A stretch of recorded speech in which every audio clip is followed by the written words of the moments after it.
ছাত্ৰছাত্ৰীসকল তোমালোক সকলোকে মোৰ ইউটিউব চেনেল কেডিছ জ্ঞানলৈ স্বাগতম জনালোঁ। আজিৰ ভিডিঅ'ত মই তোমালোকলৈ আগবঢ়াব লৈছোঁ এক্সাৰচাইজ 8.3 কুৱেশ্যন নম্বৰ 5ৰ পৰা। মোৰ পূৰ্বৰ ভিডিঅ'ত মই ইতিমধ্যে তোমালোকলৈ প্ৰেৰণ কৰিছোঁ কুৱেশ্যন নম্বৰ 4লৈকে। কুৱেশ্যন নম্বৰ 5ত দিয়া আছে যদি sec 4a equals to cosec a minus 20 হয় তেন্তে এৰ মান উলিওৱা। তো এৰ মান উলিয়াবৰ কাৰণে আমাক দিছে sec 4a equals to cosec a minus 20। এতিয়া এই অংকটো যদি তোমালোকে আগৰ অংকবিলাক দেখিছা তেতিয়াহ'লে sec 4a মই cosecত লিখি চাম। কেনেকৈ লিখিব পাৰি? cosec 90 ডিগ্ৰী মাইনাছ 4a বুলি লিখিলে আমি কি পাম? sec 4a পাম। অৰ্থাৎ sec 4a cosecত প্ৰকাশ কৰিলোঁ। cosecত প্ৰকাশ কৰাৰ পিছত এইফালে আমাৰ cosec a minus 20 আছেই। চোৱা দুইফালে cosec পাই গ'লোঁ। cosec 90 minus 4a যদি cosec a minus 20ৰ সমান হয় তেতিয়াহ'লে আমি ক'ব পাৰিম যে 90 degree minus 4a equals to কি হ'ব? a minus 20 degree. এতিয়া যদি চোৱা আমি 4a মাইনাছ 4a আমি বাওঁফালে ৰাখিছোঁ আৰু a সোঁফালে থকা এটোক যেতিয়া আমি বাওঁফালে লৈ আহিম তেতিয়া মাইনাছ a হৈ যাব আৰু ইয়াত কি থাকিব? মাইনাছ 20 ডিগ্ৰী আৰু 90টো যেতিয়া সমান চিন পাৰ হৈ যাব অৰ্থাৎ পক্ষান্তৰ হ'ব। পক্ষান্তৰ হোৱাৰ লগে লগে মাইনাছ 90 হৈ যাব। এতিয়া চোৱা মাইনাছ 5a পাই যাম। ইয়াত দুয়োটাই ঋণাত্মক পদ, গতিকে দুয়োটা ঋণাত্মক পদৰ মাজত কি হ'ব? কামটো যোগ হ'ব, কিন্তু চিনটো সিহঁতৰ কি থাকিব? মাইনাছে থাকিব। আৰু ঠিক সেইদৰে মাইনাছ 20 আৰু মাইনাছ 90 মাইনাছ 110 ডিগ্ৰী পাই যাম। মাইনাছ 1এৰে যেতিয়া দুয়োটাকে পূৰণ কৰিম তেতিয়া এইটো কি যাব? 5a ইকুৱেলছ টু 110 ডিগ্ৰী হৈ যাব আৰু a ইকুৱেলছ টু কি হ'ব? চোৱা 110 ডিগ্ৰী ডিভাইডেড বাই 5 অৰ্থাৎ 22 ডিগ্ৰী পাই যাম। এৰ মানটো আমি কিমান পাম? 22 ডিগ্ৰী। এইদৰে আমি এই অংকটো কৰিলোঁ। আশা কৰোঁ তোমালোকে বস্তুটো বুজি পাইছা। যদি বুজি পোৱা নাই মোৰ পূৰ্বৰ ভিডিঅ'কেইটা তোমালোকে চাব পাৰা। সেই ভিডিঅ'কেইটাত মই ধুনীয়াকৈ অংককেইটা বুজাইছোঁ আৰু সেই অংকবিলাকৰ লগতেই সংগতি ৰাখি 5 নম্বৰ অংকটো মই তোমালোকলৈ আগবঢ়ালোঁ। Question number 6। কুৱেশ্যন নম্বৰ 6টোত দিয়া আছে চোৱা যদি এ বি চি কোনকেইটা ত্ৰিভুজ এ বি চিৰ অন্তঃকোণ হয় তেন্তে দেখুওৱা যে sin b plus c by 2 is equals to cos a by 2। এতিয়া এই অংকটো কৰোঁতে তোমালোকে কেনেকৈ কৰিবা চোৱা। 6 নম্বৰৰ সমাধান তোমালোকে কি লিখিব পাৰা? আমি জানো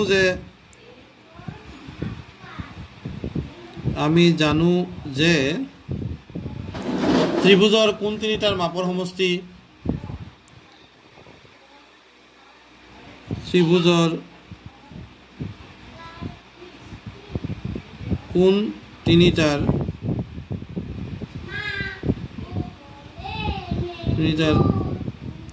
মাপৰ সমষ্টি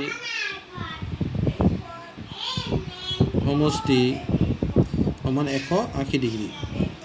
ত্ৰিভুজৰ কোন তিনিটাৰ মাপৰ সমষ্টি 180 ডিগ্ৰী। এতেকে আমাক দিয়া কোন তিনিটা হ'ল এ বি আৰু চি। এই তিনিটা যোগ কৰিলে আমি কিমান পাম? 180 ডিগ্ৰী পাই যাম। তো ছাত্ৰ ছাত্ৰীসকল যিহেতু আমাৰ প্ৰমাণ কৰিবলগীয়া ৰাশিটোত বি প্লাছ চি আছে গতিকে বি প্লাছ চি ইয়াত ৰাখি থৈ যাওঁ। ইয়াত বি প্লাছ চি ৰাখিলে ইয়াত কি হ'ব? 180 মাইনাছ এ হৈ যাব।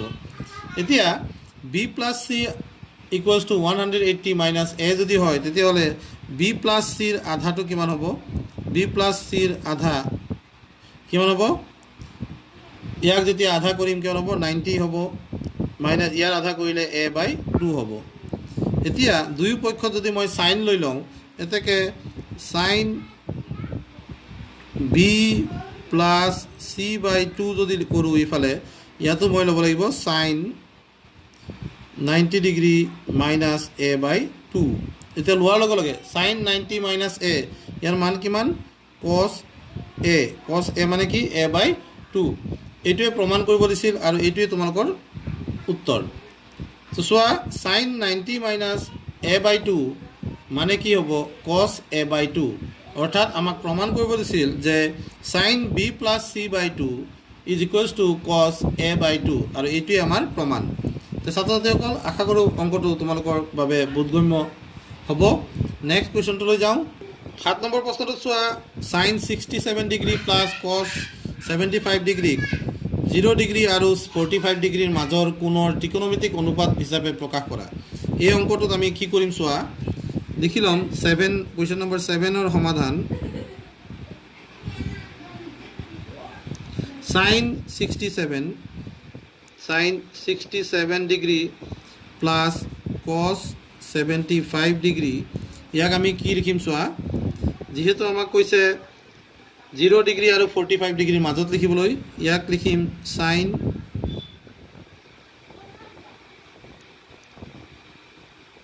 90 ডিগ্ৰী মাইনাছ 23 ডিগ্ৰী প্লাছ ইয়াক লিখিম cos 90 ডিগ্ৰী মাইনাছ 15 ডিগ্ৰী। এতিয়া চোৱা, এইটো যদি আমি ভাঙি দিয়াৰ লগে লগে সূত্ৰ ব্যৱহাৰ কৰি আমি কি পাই যাম, cos 23 ডিগ্ৰী পাই যাম প্লাছ ইয়াত পাই যাম আমি sin, cosটো কি হৈ যায় sin হৈ যায়, sin 15 ডিগ্ৰী পাই যাম। যিহেতু আমাক 0 আৰু 45ৰ মাজত দেখুৱাব কৈছিলে, cos 23 0 আৰু 45ৰ মাজত আছে, sin 15 0 আৰু 45ৰ মাজত আছে। আমাৰ অংকটোৰ উত্তৰ হৈ গ'ল। তো এইটো আছিল কুৱেশ্যন নম্বৰ 7ৰ উত্তৰ। আমি এতিয়া আগবাঢ়ি যাব খুজিছোঁ 8 নম্বৰ প্ৰশ্নটোলৈ। 8 নম্বৰ প্ৰশ্নটোত আমাক দিয়া আছে, 8 নম্বৰত কেইটামান প্ৰশ্ন দিয়া আছে। 8 নম্বৰ 1টোত দিয়া আছে, আমি 1 নম্বৰৰ সমাধানটো কৰোঁ। 8 নম্বৰ প্ৰশ্নটো তোমালোকে পঢ়ি চাবা, কিতাপখন লগত ৰাখি পিনি পঢ়িবা। ভিডিঅ'টো চোৱাৰ সময়ত কিতাপ লগত থাকিব লাগিব, নহ'লে তোমালোকৰ এইটো চোৱা নোচোৱা একে হ'ব। দিয়া আছে sec 5 theta equals to cosec theta minus 36 degree. এতিয়া এইটোক আমি ভাঙিব লাগে আৰু ইয়াৰ পৰা আমি মান উলিয়াব লাগে থিটাৰ।